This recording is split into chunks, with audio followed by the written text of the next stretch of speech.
स्वागत करता हूं दोस्तों आपका हमारे चैनल लॉबडीज पर। दोस्तों आज का जो वीडियो है वो एक हादसे पर निर्भर है। आज कुछ ऐसा हुआ जिसे देखकर ये वीडियो बनाना पड़ा। ऐसे तो हादसे में पुलिस भी इन्वॉल्व थी, लेकिन वहाँ के कुछ लोगों के मन में जो सवाल था उन्हीं सवालों का जवाब मैं देना चाहूँगा। देखिए, आत्मरक्षा तो सभी को पता है, इतना पता है आत्मरक्षा का मतलब सेल्फ डिफेंस है, लेकिन इसके कुछ कानूनी दायरे हैं जिसमें रहकर अगर वो किया जाए तो ठीक, नहीं तो फिर पुलिस की मार है। ठीक है, तो चलते हैं आगे, देखते हैं कि ऐसा क्या है, वो सवाल क्या है। पहले तो जानते हैं वो सवाल क्या है जो बाकी लोगों के मन में आए थे उस समय, और शायद आपके भी मन में आए होंगे, जिसका जवाब हम देंगे लॉबडीज पर। तो आत्मरक्षा से जुड़े 4 सवाल। पहला, आत्मरक्षा में किसी की हत्या हो जाए तो क्या? आत्मरक्षा में गोली चलाना सही है या गलत? बेवजह पुलिस की मार पर क्या करें? क्या पुलिस को मारने का अधिकार है आत्मरक्षा में? तो पहला सवाल क्या था, आत्मरक्षा में किसी की हत्या हो जाए तो क्या? तो देखो साथियों, ऐसा है कि लोग सोचते हैं कि यार आत्मरक्षा कर रहे हैं और गलती से एक आध की हत्या हो जाए, आ जाता है एक आध, बन जाता है गुस्से में बड़ा ही कठोर, एकदम निर्दयी, बड़ा गुस्सा आने बाद उसे मार ही देता है, वो मतलब हत्या कर देता है। तो उसमें क्या, ये सही है गलत है? देखो, कानून के हिसाब से आईपीसी सेक्शन 100 कहता है मार सकते हैं किसी को, किसी की हत्या कर सकते हैं, लेकिन उसमें भी कुछ कंडीशन है, उसमें भी दायरा है। तो दायरा जानो, उसके बाद ही किसी को मारने की वो करना, ज़रूरत करना।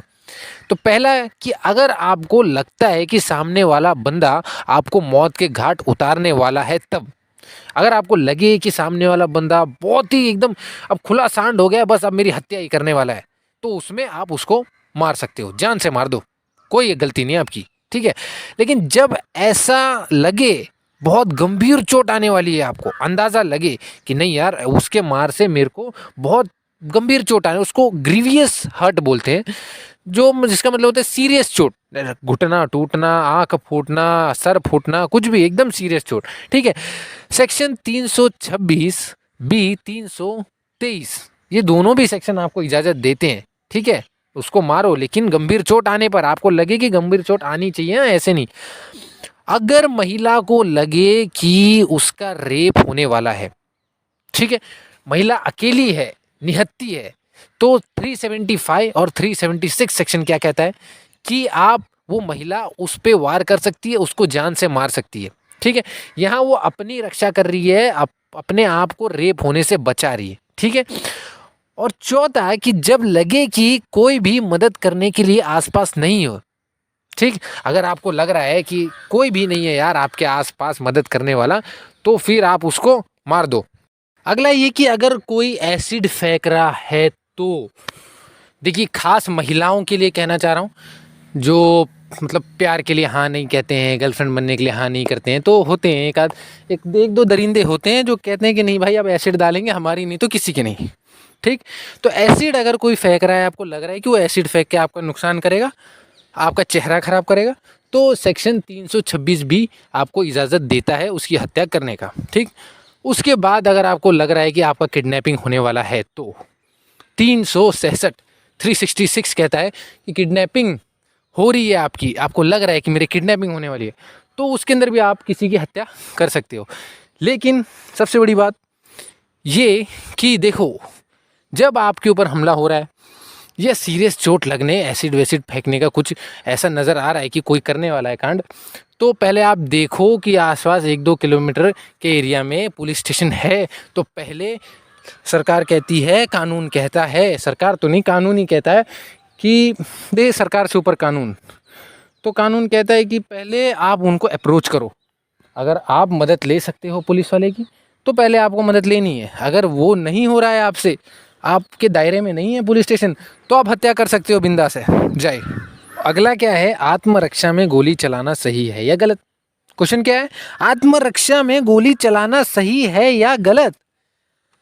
तो यहाँ जानो कि देखो, मैंने आपको बताया कोई दायरे हैं, उसमें रहकर अगर आप किसी की हत्या करते हो तो फिर एकदम सही है, कोई आपको कुछ नहीं करेगा, पुलिस वाले आपका कुछ नहीं बिगाड़ेंगे। ठीक है, तो ऐसा ही है कि हत्या अगर कर रहे हो तो आप चाहे गोली मार के करो तो भी चलेगा, लेकिन जो कंडीशन है, कंडीशन जो लागू है उसके अंदर जो दायरे दिए उसमें रहकर ही ग्रीवियस चोट, सीरियस चोट, कोई गंभीर चोट आने लगी आपको या महसूस हो रहा है कि यार बहुत अब मार देगा, अब कूट देगा, एसिड डाल रहा है यार, तो मार ही दो ना उसको, चाहे गोली से मारो, है गोली तो वापर करो, इस्तेमाल करो, ठीक है। लेकिन जी हाँ, बता दूं कि जो बदला निकालने के लिए अगर किसी को गोली चलाओगे और सेल्फ डिफेंस का नाम लोगे ना, तो पुलिस चुत्तर सुझा देगी, सही बता रहा हूँ। और जेल जाओगे सो अलग, फिर करते रहना, फिर वहां पे चुत्तर सुझाने के बाद पिंटू की लाल लाल टुई, चिंटू की लाल लाल टुई।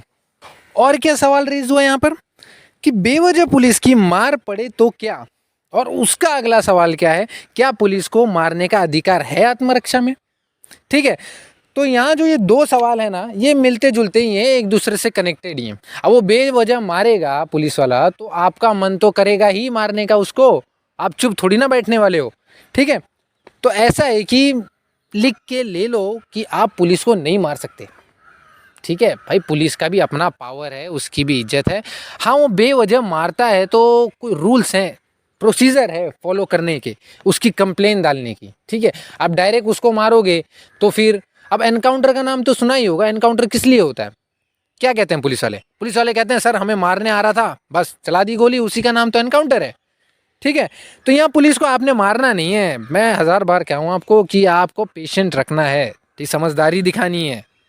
देखिए आईपीसी सेक्शन 166 आपको क्या कह रहा है, आईपीसी सेक्शन 166 कहता है कि अगर किसी पुलिस वाले ने या कोई सरकारी आदमी ने आपके ऊपर गुस्सा निकालने की कोशिश की, आपको पीटा, गाली दिया, वैसे तो मैं बता दूं कि पुलिस को अधिकार नहीं है कि कोई भी प्रोसीजर में वो गाली दे, जो गंदी गंदी गालियां देते हैं ना ये लोग, तो ये अधिकार नहीं है इनका, ठीक है। अगर वो देते हैं, मारते हैं, तो देखो यार सहन कर लो, ठीक है। अगर नहीं कर पाओ ना सहन, तो फिर वही है, बस वो अपनी चलाने पे आ गया, तो फिर ये क्या है, कानून वानून कोई ऐसे तो ज़्यादा प्रोसीजर कोई फॉलो करता नहीं, ठीक है। तो 166 आईपीसी 166 के तहत आपको क्या करना है, सीधा जाके उसकी कंप्लेन कर देनी है, ठीक है। अगर वो कंप्लेन कोई पुलिस या मतलब पुलिस स्टेशन में अगर आपकी कोई कंप्लेन नहीं सुनता है, तो आप डायरेक्ट किसी वकील को पकड़ के कोर्ट जाके उसकी अर्जी लगा सकते हो, ठीक है, कंप्लेन दे सकते हो। तो इसमें क्या है, 353 सेक्शन 353 और सेक्शन 332 आईपीसी के दोनों सेक्शन है जो कहते हैं कि आप पुलिस को मार सकते हो। क्या कह रहा हूं मैं, आप पुलिस को मार सकते हो। ये दो सेक्शन ये कहते हैं कि आप पुलिस को मारो, लेकिन कब, जब आपको लगे कि साला पुलिस वाला अब मेरे को ऐसा मार रहा है कि मेरी जान ही ले लेगा। सेम पहली वाली बात कि अगर आपको लगता है कि कोई भी आपको इस तरह से मार रहा है या आपको लग रहा है कि भाई अब मेरी जान ले लेगा, ठीक है, चाहे वो पुलिस वाला हो, तो आप उसको मार सकते हो, ठीक है। यहाँ एक ही छूट दे रखी है, बस इतने में ही मारना, बाकी अगर वो 1-2 थप्पड़ मार के शांत बैठ जाए, उसके बाद ना मारे आपको, तो प्लीज़ हाथ मत उठाना उसके ऊपर, पेशेंट रखना, ठीक है। आगे प्रोसीजर से फॉलो करना, अपना जाके वहाँ पर कंप्लेन कर लेना, ठीक। क्या है ना साथियों कि आज के हादसे में भी सेम यही हुआ क्या कि एक पुलिस वाले हैं, 2-3 पुलिस वाले हैं, ऐसा घर का गुस्सा निकालने के लिए बेवजह किसी को पीट रहे हैं, पैसा मांग रहे हैं, कोई तो दुश्मनी है, अब मोहल्ले के कह रहे हैं कि कोई तो दुश्मनी है पुरानी उनकी, तो वो निकालने के लिए जबरन उससे पैसा वैसा मांग रहे हैं, नहीं दे रहा, तो फिर उसको जो है मार रहे हैं, कूट रहे हैं, गाली दे रहे हैं, बंद कर देंगे, ऐसा कर देंगे कह रहा है। तो ठीक है, वहाँ उसने हाथ उठाया, गलती की उसने, अब जो है कि उल्टा केस उसी पे बनेगा, क्योंकि हाथ उठाना ठीक नहीं है, जब तक आपको लगे ना कि वो ग्रीवियस चोट या आपका कत्ल ना कर रहा हो, तब तक आप उसको नहीं मार सकते हो, ठीक। शुरू से जो मैं अभी तक भाषण दे रहा हूँ ना, उस भाषण में टोटली आपका जो है सेल्फ डिफेंस वाला जो आपको ऊपर कानून लागू है और उसमें क्या करना है, सेल्फ डिफेंस किसको बोलता है कानून, अकॉर्डिंग टू कानून, according to law self defence क्या है, ये सब समझा दिया। तो देखिए यही दायरे में रहिए, इसी को सेल्फ डिफेंस कहते हैं, इससे बाहर कुछ नहीं है, सादी सिंपल भाषा में इसी को सेल्फ डिफेंस कहते हैं, यही अधिकार हैं आपके, ठीक है। तो जैसा आपका मन करे वैसा वापरो मत यार, जैसा है कानून में उस हिसाब से चलो, ठीक है। आप फॉलो करोगे तो आपको देखकर सभी फॉलो करेंगे। और जैसे मैं कहता हूँ कि अगल बगल कहीं पे कुछ आपके गलत होता है, इलीगल एक्ट होता है, तो आवाज़ उठाइए, ठीक है, डरिए नहीं, बिल्कुल भी आवाज़ उठाइए। और कुछ नया सीखने का मन हो लॉ के अंदर तो प्लीज़ कमेंट कीजिए, हम सिखाने के लिए हाजिर हैं, ठीक है। लेते हैं अलविदा, जय हिंद, जय भारत, सीखते रहिए, जुड़े रहिए, सेहत बनाते रहिए।